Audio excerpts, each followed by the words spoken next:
Okay, it's a couple of minutes past now, and I think we'll get started. Good morning and afternoon, everybody. My name is Ellen de Vibe. I'm the deputy head of the Norwegian NGO Habitat Norway, and previously chief town planner of Oslo for quite a few years. Together with Sarah Hoflish, I will today be the moderator of this session. It's a great pleasure to welcome you all to this second peer review webinar in the Neighborhood for All series. We have an exciting cooperation with UN Habitat, United Cities and Local Government, Vibe Lab and Habitat Norway. And we are especially grateful to the UCLG and Vibe Lab for facilitating using digital mural methodology based on breakout groups for discussing different themes. The forerunners of this peer review process are Toronto, Medellin, Durban, New Delhi, Mumbai, and Berlin, cities that already have safer cities policies.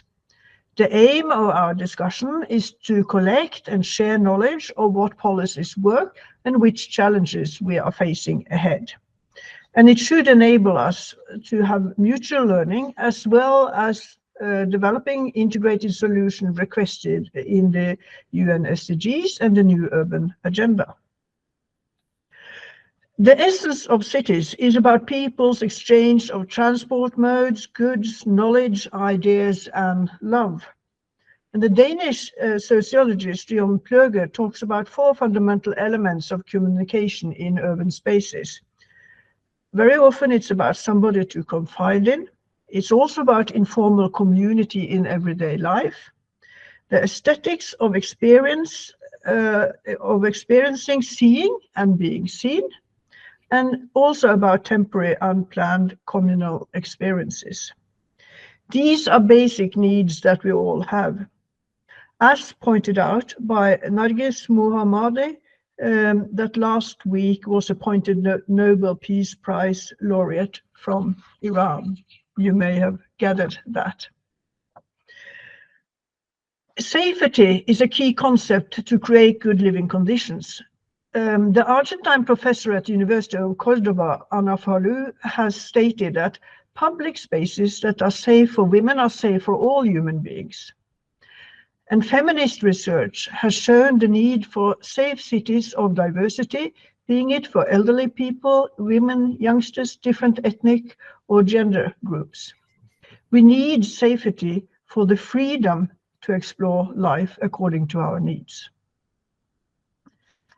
The second concept is about security. As opposed to safety, security often is related to surveillance and restricting people's freedom. Often security policies oppresses poor and more vulnerable groups of people, and the elite becomes safer and the poorer more insecure. But during COVID and now at times of increasing wars, terrorism and violence, there is, however, a need for security measures as well. Our common challenge is how to know local needs, how to create trust, and how to use local resources to balance needs for safety and security. Within the dimension of urban planning, well-being and governance, that is today's demanding but meaningful challenge. I'm very much looking forward to listen to everybody's contribution. Before introducing the first speaker, I would like to just remind you that we are recording this session in order to have a reliable basis for the recommendations that will be finalized ahead of WOOF 2024. And as organizers, we hope this is okay with you. Our first keynote speaker is Irvin Waller. He is one of the key founders of UN Habitat Safer Cities program, and he has been advisor to different parts of the UN. He was founding COE of International Center for Prevention of Crime in Montreal. And with his very well-known book, The Science of Secrets of Ending Violent Crime from 2019, he has focused on the rights of victims and the strategies that have proven to reduce violent crime rates. And he's, I may add briefly, a prize-winning author, Emeritus Professor. Irvin, the floor is yours. First of all, thank you for this opportunity to share my wisdom and my hope. If we are going to reduce street and gender-based violence by 50% before 2030, we need to do some things differently. The things that I think we need to do differently are we need to train the officials and decision makers in the science of proven prevention. We need to promote the guidelines to tailor the implementation of proven solutions. And we need to make the case to expand sustained investment in proven prevention. To do this, we have to get governments and intergovernment agencies and foundations to actually invest in these accelerators.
So if we're going to reduce street and gender-based violence by 50% before 2030, we need significant change in what we're doing.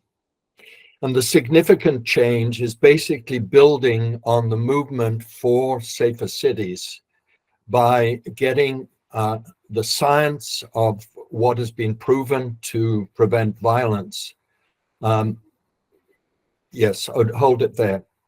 We're going to need to train the human capacity, the people who work in cities and in governments in the science of proven prevention. We're going to need to promote the guidelines that have been agreed across the UN system on the implementation of proven solutions. And we're going to need to make the case to expand sustained investment in proven prevention. So if you can move to the next slide, and then the next slide. So in my book that was mentioned in the introduction, called Science and Secrets of Ending Violent Crime, I basically brought together three things that are essential to us making the changes to reduce violence by 50% before 2030. The first is that there is an impressive consensus on many proven ways to prevent violence.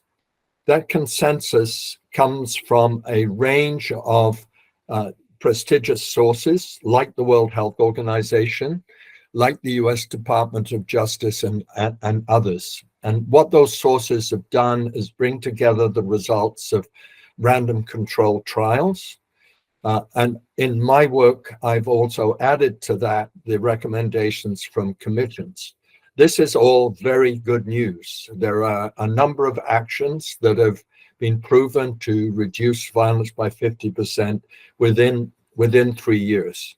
Unfortunately, these are not known and they're not used widely. So we need to focus on how we can get that knowledge out there. The second thing the book does is shows the consensus between the resolutions and declarations at ECOSOC from the World Health Organization, from the UN Office of Drugs and Crime, and of course from UN Habitat. And those guidelines are extraordinarily important to getting those proven solutions used across cities and across countries. Incidentally, those guidelines coincide with what cities that have already reduced violence by 50% have done. And the key in there is the importance of an Office for Violence Prevention and the planning process that is in the Habitat guidelines. The third thing the book does is show the very compelling case for investing in expanding the use of those proven solutions and those guidelines. And a particularly important part of that compelling case is that it's shifting from a reactive system of policing and prisons and emergency health care to actually saving lives, stopping trauma, and particularly important to middle and lower income countries, increasing GDP. If you look at Mexico, if you reduced violence by 50%, you would increase the GDP by something of the order of 5%. Yes, 5%. That is a huge increase in GDP.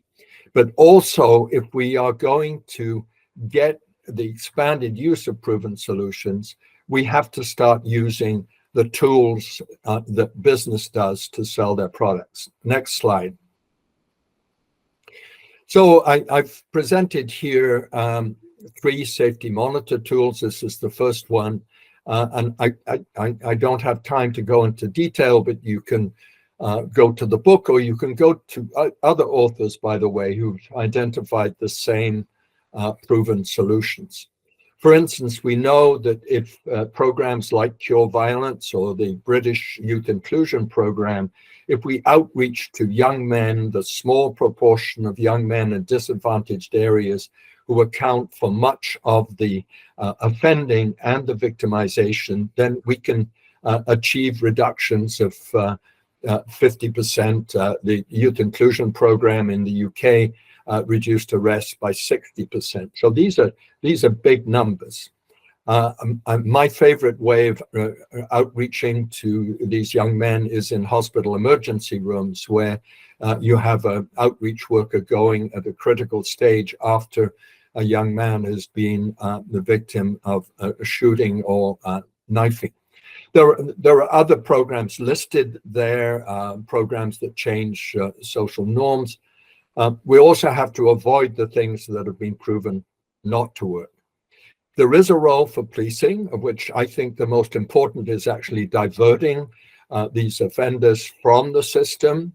And again, we have to watch out for avoiding the ineffective policing strategies, which actually dominate a lot of what is going on across the world. Next slide.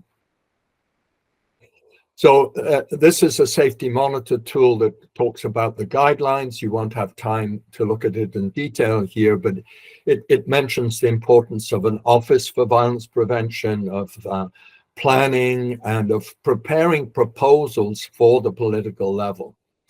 It also talks about the importance of data and of tracking outcomes, and also of setting targets, like we see now in Boston and St. Louis in the United States, where they're targeting a 20% reduction of shootings and homicides within 3 years.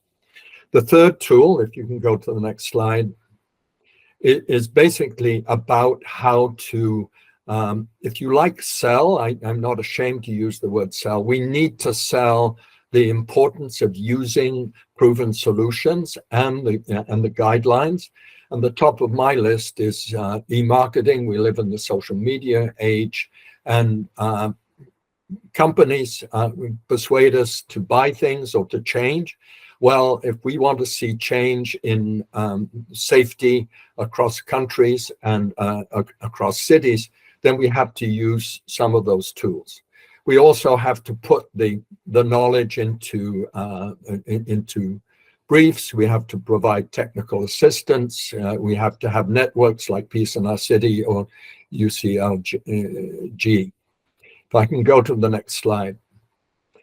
So in conclusion, we can achieve a 50% reduction in street and gender-based violence before 2030. Maybe we can't achieve this everywhere, but if we can achieve it in the high violence zones, Latin America, Mexico is an obvious example, but also Central America, Colombia, and so on.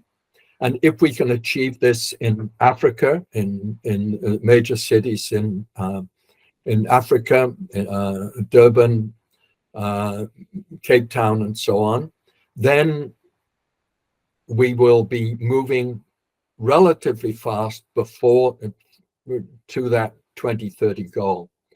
And yes, it requires investment, but not necessarily in trillions of dollars, but it does have to be adequate.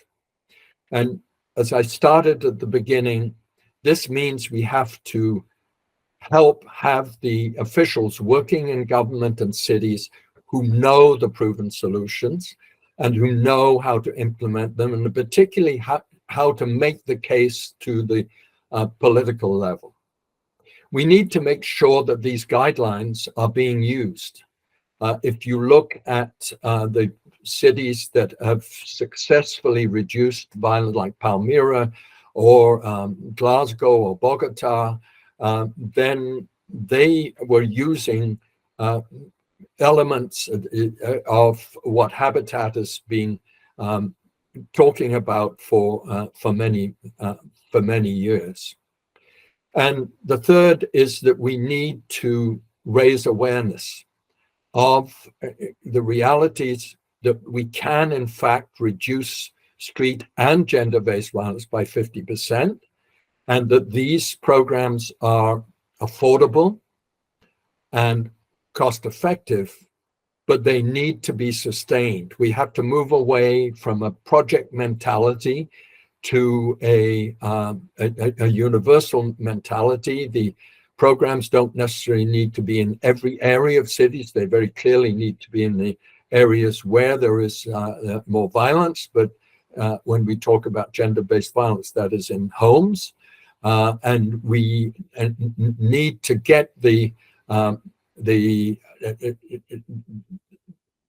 arguments out there so that we persuade governments to shift to what works, to what would save lives, to what will stop the injuries and trauma, and what will ultimately generate significant increases in GDP. So thank you for listening.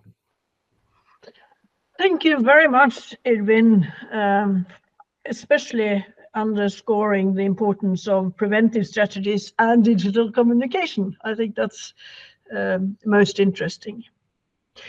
I will now go on to introducing the second keynote speaker today, which is Erlend Børstad from Norway, Oslo. He has a broad experience varying from local neighborhood policing to ministry work, analyzing, teaching, and training police in crime prevention. He has been teaching at the Police University College in Oslo. He's been a member of the International Center for Prevention of Crime, ICPC, and he has, mind you, been training crime prevention at the Nordic Baltic Academy. I think that must be quite a challenging task to have. We are very much looking forward to you sharing your experience, Erling. The floor is yours.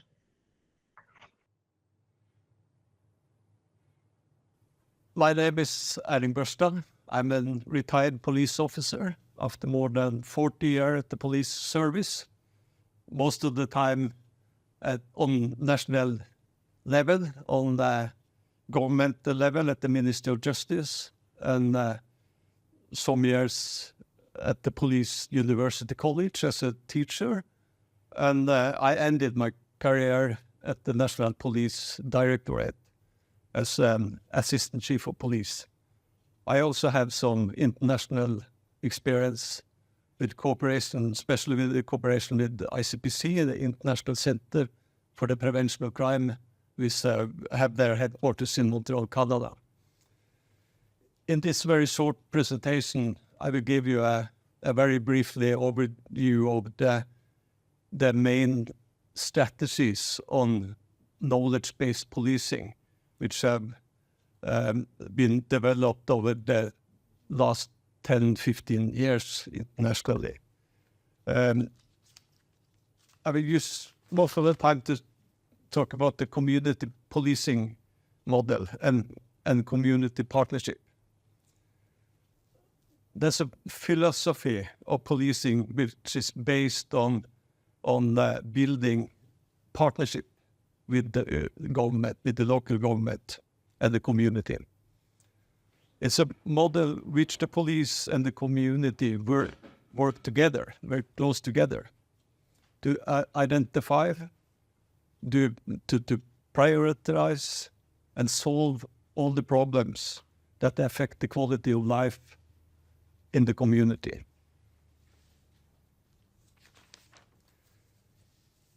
And the problem-solving process you follow that strategy is that the partnership of police and the community provides opportunities to collaborate on solving all the myriads of problems that the community face. Not only crime, but of course, including crime, but also drug, fear of crime, and all kind of disorder in the local community.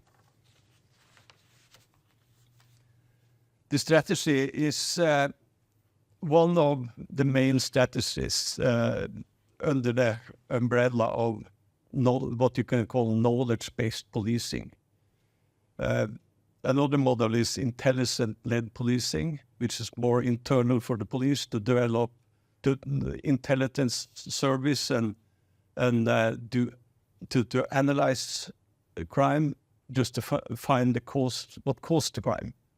And all these models is to be better on proactive policing, to prevent crime. Another model is called problem-oriented policing. Developed by universities in the US back in the early 90s by Professor Herman Goldstein. There's a model that was looking at what caused a specific type of problem in a local community, and put all the resources on what caused the crime and disorder.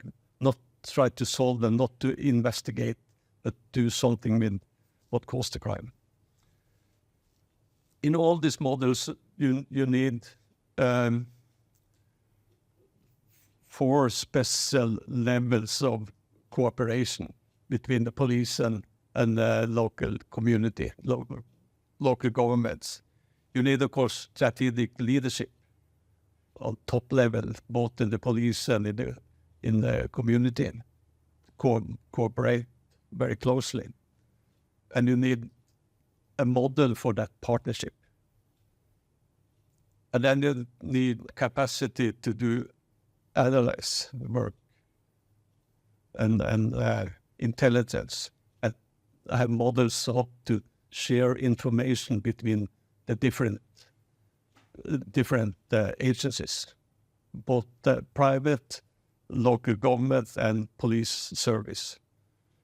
And of course, you need operational capacity to solve problem operation in the field.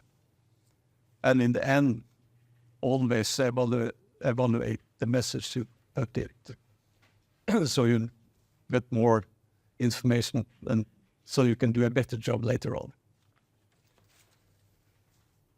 The knowledge-based policing is basically a systematic and methodical collection of information, of knowledge, and how to analyze it, so you get more understanding of what caused the crime and disorder in the local community. So and information that can give you a better understanding to make, so you can do better decisions on the strategic level. And sharing of the knowledge, both between the police organization and with the local authorities and the local partners, is an essential element of these knowledge-based policing models. There are a lot of models you can use to be better in the problem-solving processes. I have one here. It's a eight figure where you start the process with collecting information, do the analysis work, take the decisions, do a planning process, start a solving process, and put in the message needed to solve the problem, and do an evaluation afterwards, so I can start the process over again.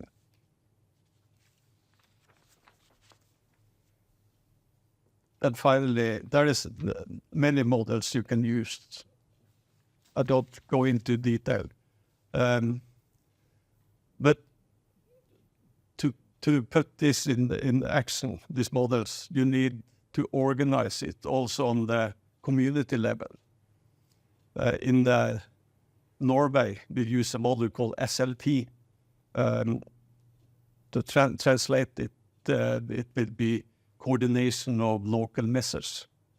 It's a model we developed in Denmark some 30 years ago.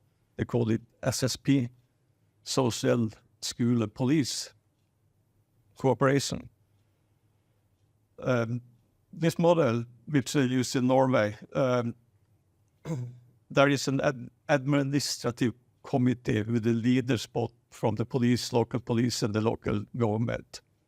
And you have an executive committee that take the decisions, and a coordinator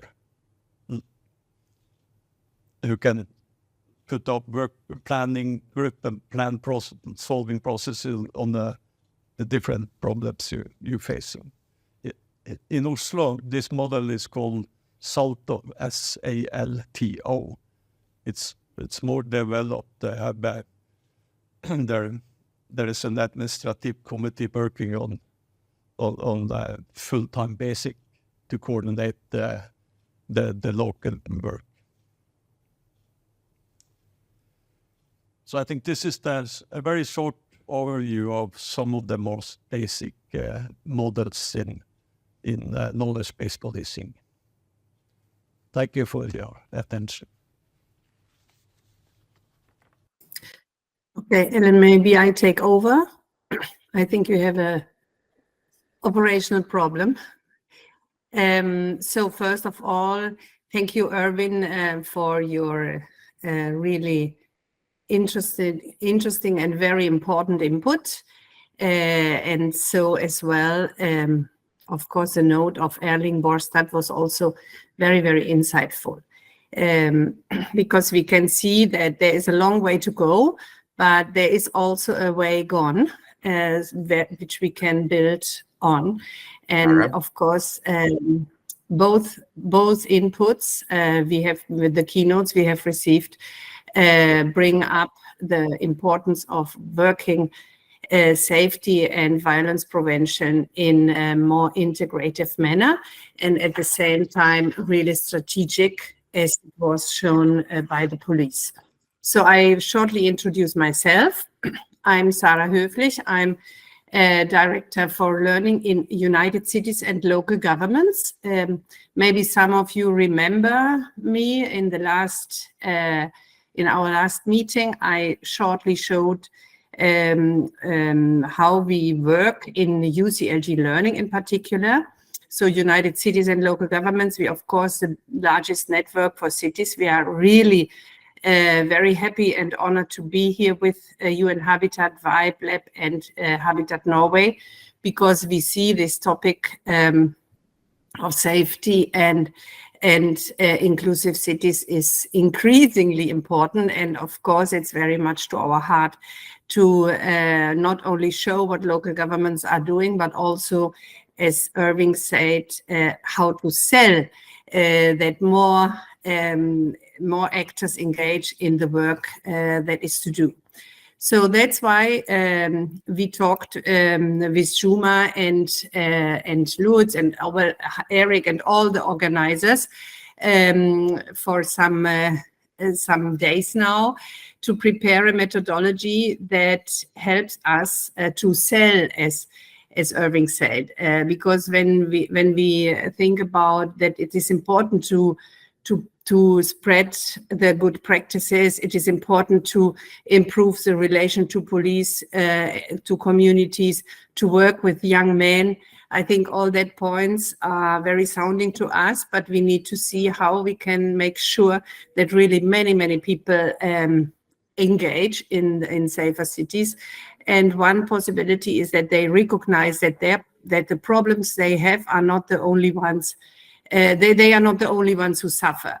For example, I always remember the mayor of Belo Horizonte. One of the points he said to me maybe some 8 years ago, he is a left-wing, or was a left-wing mayor, and he said, we don't manage the police correctly because we have so much distance to the police because of our historical backgrounds. So we don't work with our police, and that's why it's so difficult to really make an integrated strategy for violence prevention. And I think that inputs we get, and also in the coming seminars we will be receiving, will help us to give guidance and also to activate our membership into this safety. So we have prepared for you a methodology now, and we are very happy. We have here 50 participants, and as you maybe recall, in the last meeting I showed you how we work strategies. So we have developed a strategy that is problem-based, and this will help us to reflect on certain practices more from that angle. What is familiar to us? What are common problems? What is transferable on the practices we have received, and that this network is collecting really with a lot of rigor and discipline. So we will therefore invite the participants in some minutes to join an exercise in Mural, where you will have the chance also to know each other better. We know that peer learning and looking a little bit, okay, who is the other? What are your comments? This is better in small groups. That's why we have prepared a methodology that will help you to engage directly. We will have in the working groups also some of city experts, of those who have been going through a transformative practice in their own cities, and that will be very happy to get a little bit of peer advice from the group. So I will ask my colleague Cecile, who has been preparing a lot of this work from our side, to show for a moment the mural. Cecile, are you there? And could you share screen, or should I share? Thanks, Sarah. Yes, I'm here. I just see Juma has his hand raised, so maybe you want to go ahead, Juma, and then I can present very quickly the exercise that we will do together. Just to mention to those who may have been worried about the presentation of the case study of the City of Toronto before this mural, we will show it after this mural exercise. I know many of you are interested to see what Irvin was talking about in terms of a proven city case study, just to mention. Okay, perfect. So point taken. And now we will show you what you will work around in the next 15 minutes. So Cécile. Yeah. Thank you very much. I'm Cécile Roth, also from UCLG. I'm a partnerships officer, also research officer. And today, so as Sarah explained, the exercise that we will do it in small groups around different issues related to safety and security. So neighborhoods, public spaces, youth and policing, mobility and gender equality in nighttime. And the exercise is structured around problem-solving logic. So we will share experiences and ideas about problems in your respective cities and territories, but also identifying the cause roots of these. And then we will brainstorm together on ideas and pathways to address them. And this obviously based on the guidelines of the United Nations guidelines on safer cities and human settlements. So I'm going to show you my screen now so that you see, oh, maybe you see it already. Okay, I will do it. Just let me know if you see it. So this is how it will look like, and the moderators in your groups will explain this in a few minutes. But basically, we will work around a first picture as a basis for our conversation, and first identify problems that we will note in the blue stickers here, and then around a second round of question, we will think about solutions for these problems, taking into account always many dimensions in those solutions. So it can be related to urban planning, but also to local governance with attention to its participatory dimension, and also to improving the well-being of all. So that will be the exercise. We will now go into breakout groups, and you don't have to do anything. This will be done by our colleagues, and we will have 45 minutes for those 2 rounds of question, and we will be back then later into a plenary for a joint discussion across all the groups. So thank you very much to all. Thank you in particular to those of you who will present their case studies, and we will see each other just like in a bit, and wish you very fruitful and inspiring conversations. Excellent. Thank you, Cecile. I'll now wish you away into your breakout rooms. Yes, Yes. I'm happy to jump in. So had a fantastic team. I'm going to ask if one of the screen sharing folks who were helping with our mural board would be able to share the mural, because I'm happy to show that as we go. I can share it, Diana. Diana, that'd be awesome. Thank you.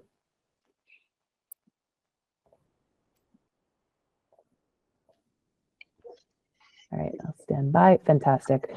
Diana, if you could very kindly zoom in on the center of the neighborhoods group. I believe you're going up and to the left. Okay.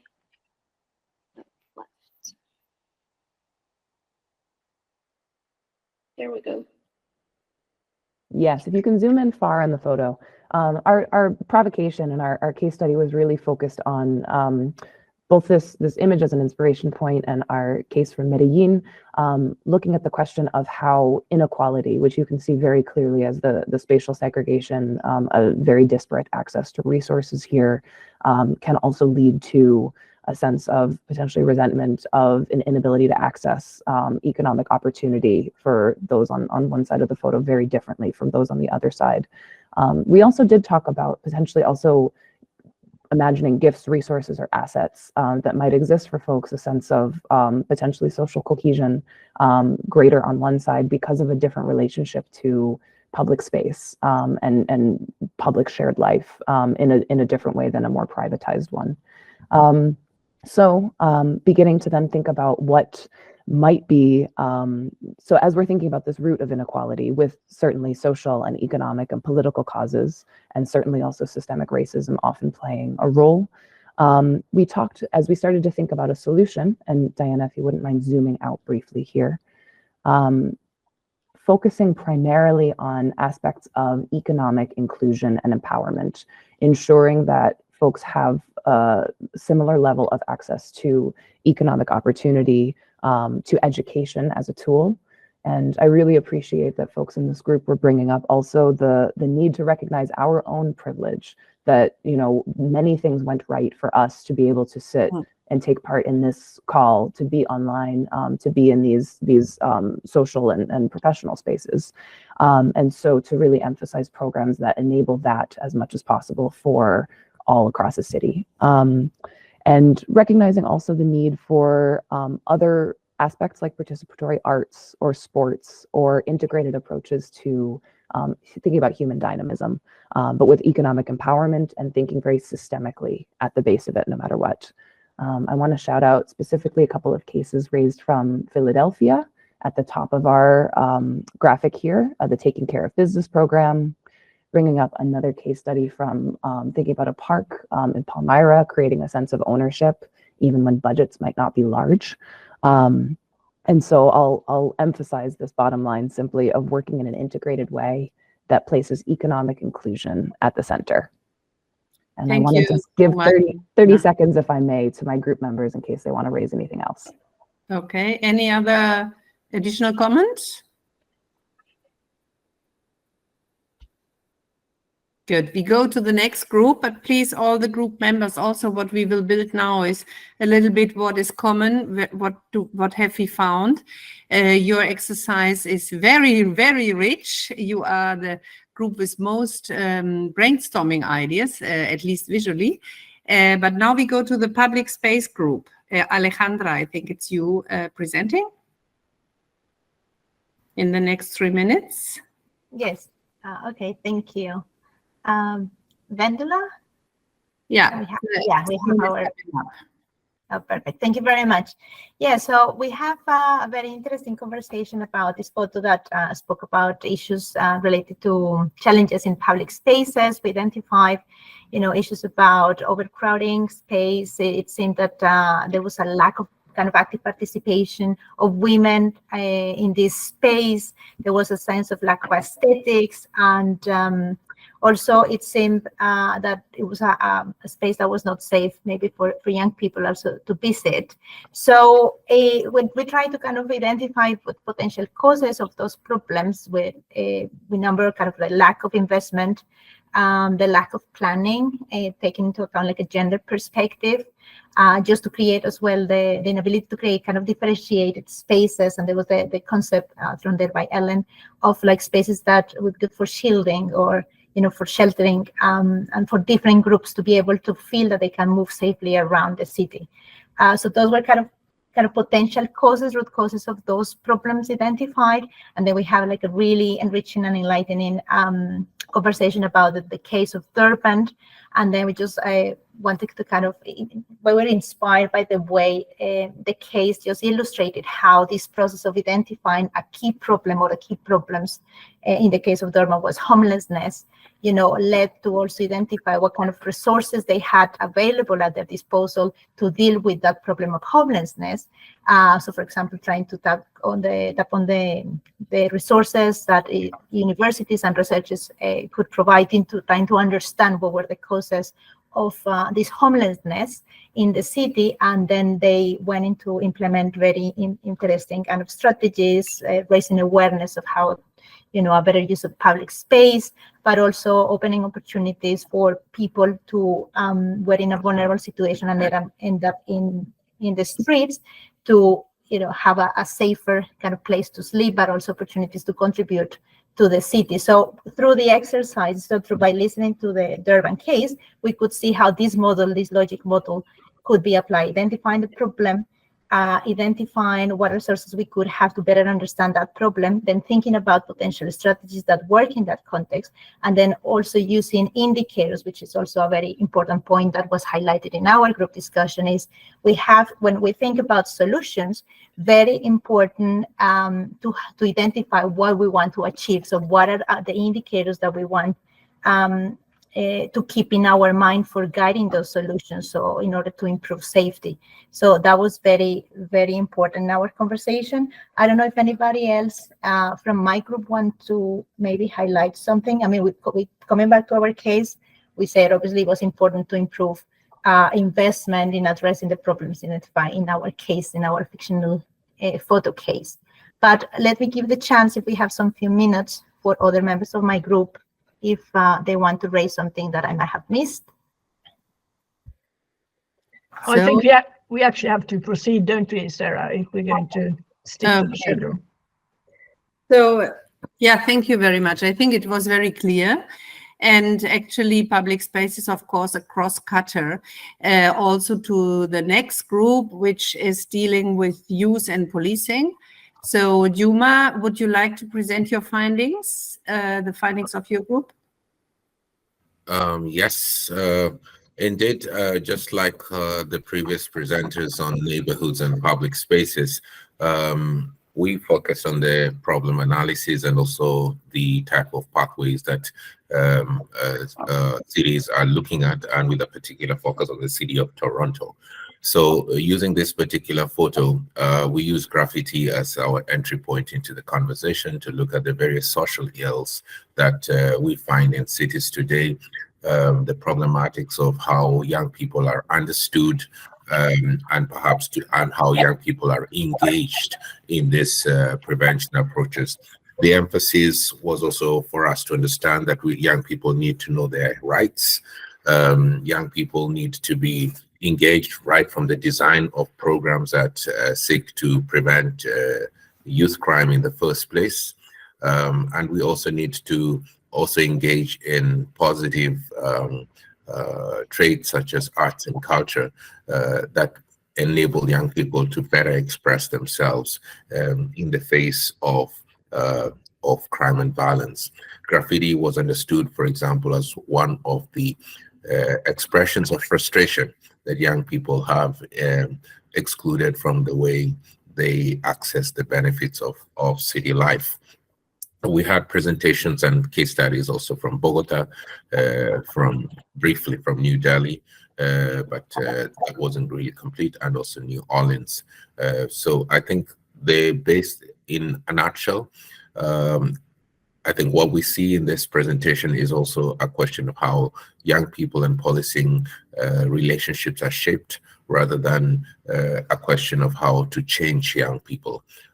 It's more a question of how we reshape the relationships between young people and the larger society in addressing youth crime and violence. And of course, where public space and neighborhoods become key fulcrums. The example also of Oslo was particularly also raised in this issue.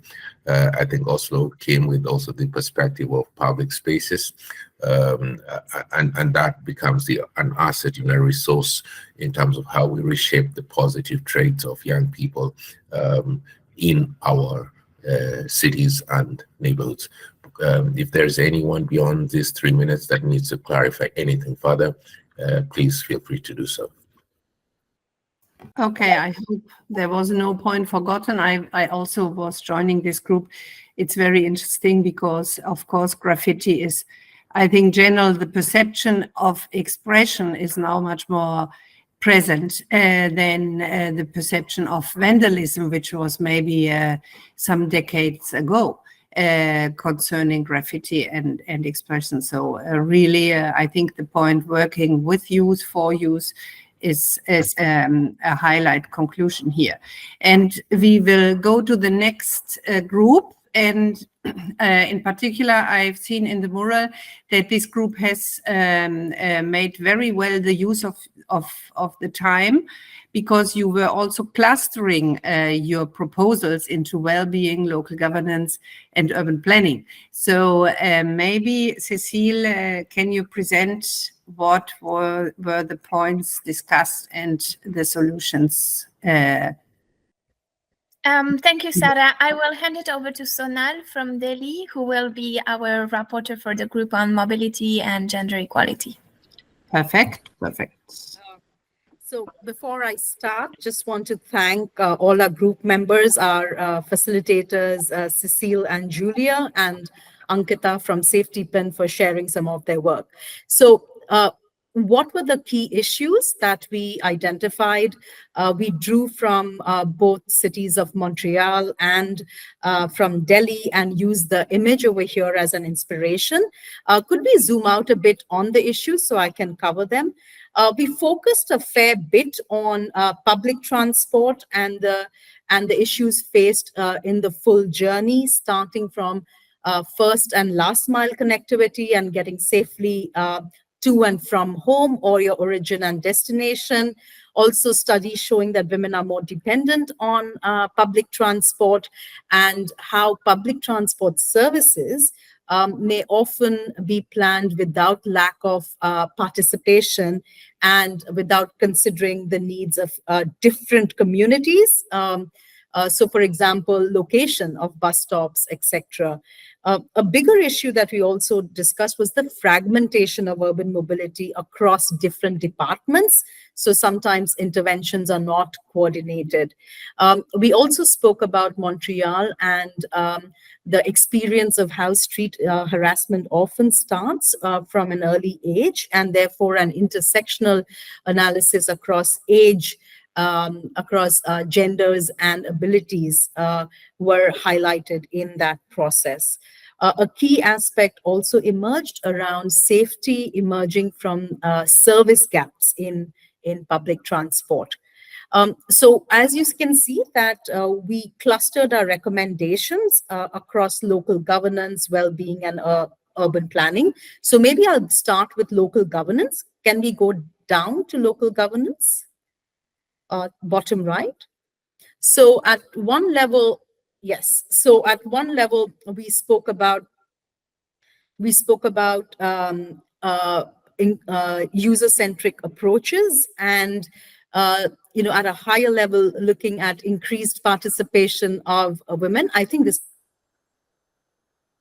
seeing how there can be a coordination group that provides inputs into gender-responsive transport planning from the inception stage itself, as well as talking about walks with women and urban planners. So building participation and identification of issues, also with students, and increasing the number of women as frontline workers, but also in management and leadership.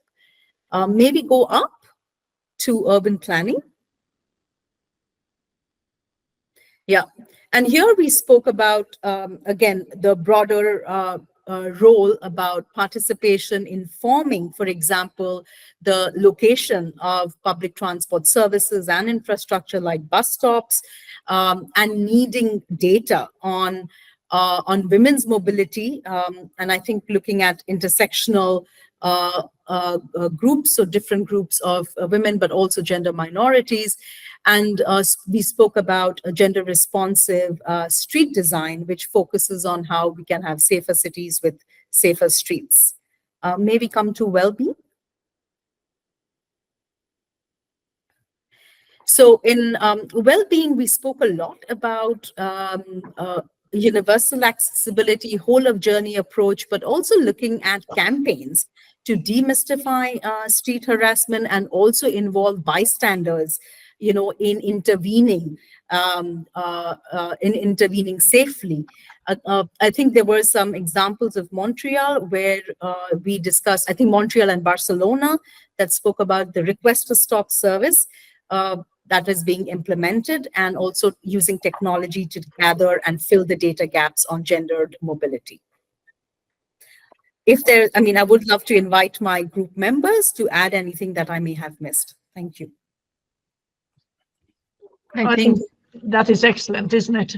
And you've written very well down all your posting cards. Thank you. We have the last one, don't we? And that is Berlin. Is it Lutz that's presenting that, or Martin? That is Martin. He was our note taker and is fully in the content. So I hand it over to Martin. Okay. You're on mute, Martin. Thanks, Lutz, and thanks as well to everyone in our group. As was just mentioned, our discussion centered around the nighttime, and in particular, safety as it relates to nightlife.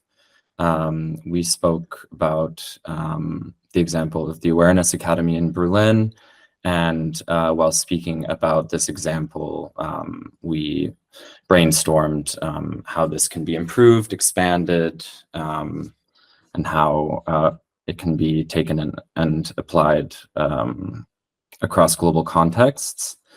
I would say the main theme that we discussed is the importance of the co-production of safety, so that when we speak about safety at night, we're not just involving stakeholders at the city or enforcement level, but that strategies for safety are coming from and produced by nightlife communities, nightlife actors, the venues themselves, and what kind of approaches can be used for that sort of strategy.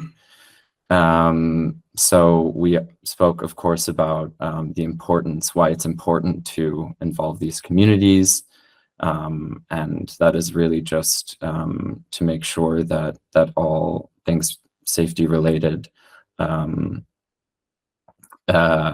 applicable to them, will make them feel safe, and also that this sort of approach is holistic, that you need to bring everyone to the table, and that everyone needs their voices to be heard.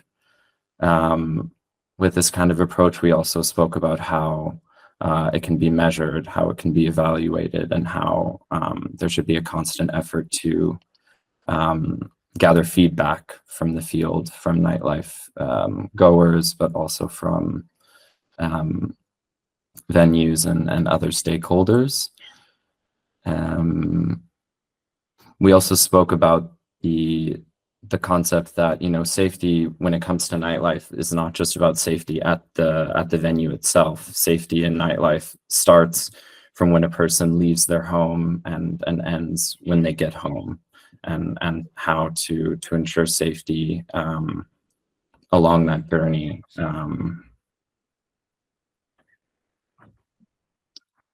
I would say that covers my summary, but I would also like to invite Lutz and anyone else from the group to chime in with anything else they feel I've missed. Minding time, I would pass. And Okay. Excellent. Thank you. Thank you very much. So we will shortly wrap up the exercise. I think it was very, very insightful, and there were many common topics. Now, one is, of course, the cross-cutting opportunity that local governments have on public space, and doing a lot of parts around well-being, neighborhood governance, and urban planning, but also how the different pieces fall together. So this helps to build a narrative. And Ellen, maybe would you like to highlight a little bit these common elements and transferable pieces you found? Yes, please. I think, first of all, when we see the pictures, it's quite clear that it's so easy to have preconceptions of what the problem is. For instance, we saw in Durban that the real problem was homelessness, which, of course, we, being the ones we are, didn't see at all. which of course then emphasizes my second point, that, as Irvin says, mapping is terribly important, and in many ways mapping and planning is equally important. We saw it in the safety pin with the dark spots mapping, when they reduced the amount of black spots with 60%, and then when used the spaces more. And then of course somebody mentioned as the third point, the holistic approach. An example, Medellin, first and last mile. How do you actually secure the whole journey, not a bit of it when people are using public transport? And that leads to the point that gender dimension is particularly important, of course, and both the users and the service providers, because women can also be bus drivers, we heard from India. And the last bit, of course, is about the two last bits. Economic programs. We don't solve a lot of these problems just by aesthetics and beautiful design. We need economic programs.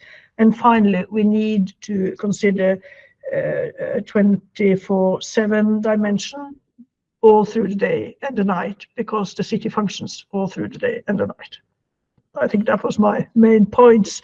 No, So, excellent.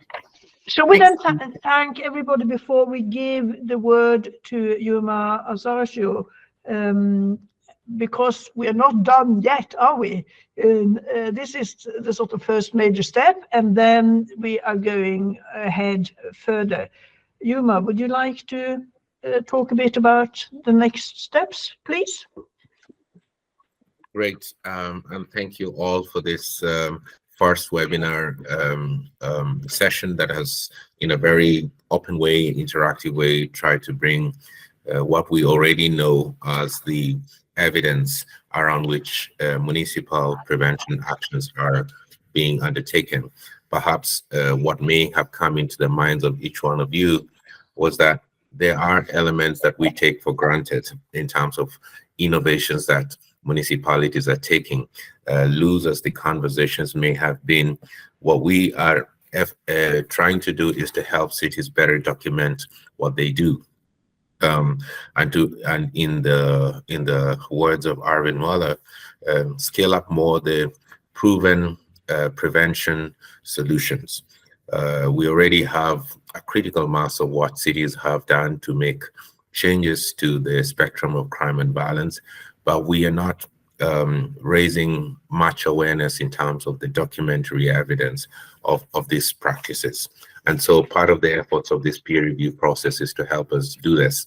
And we welcome each one of you to shape the rules of engagement as we move to the next webinars towards the next World Urban Forum that's taking place on the 4th to the 8th of November next year.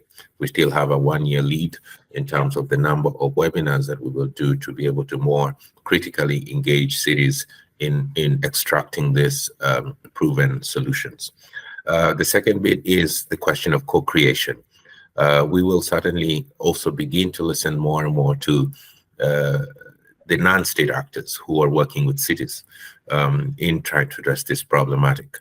And I think the next webinar is going to take a greater shape in this direction, where the evidence that is being deduced and the actions that are being spoken to are also coming from the voices of the civil society. And further on, also, of course, we'll also have the UN agencies that are doing technical programs that will be able to speak to this particular city phenomenon. So co-creation, the co-creation approach is at the center of all this, and I think we're more than happy to really try to get this going. Thirdly, the emphasis, as you can see from this session today, is the integration of prevention into broader urban strategies.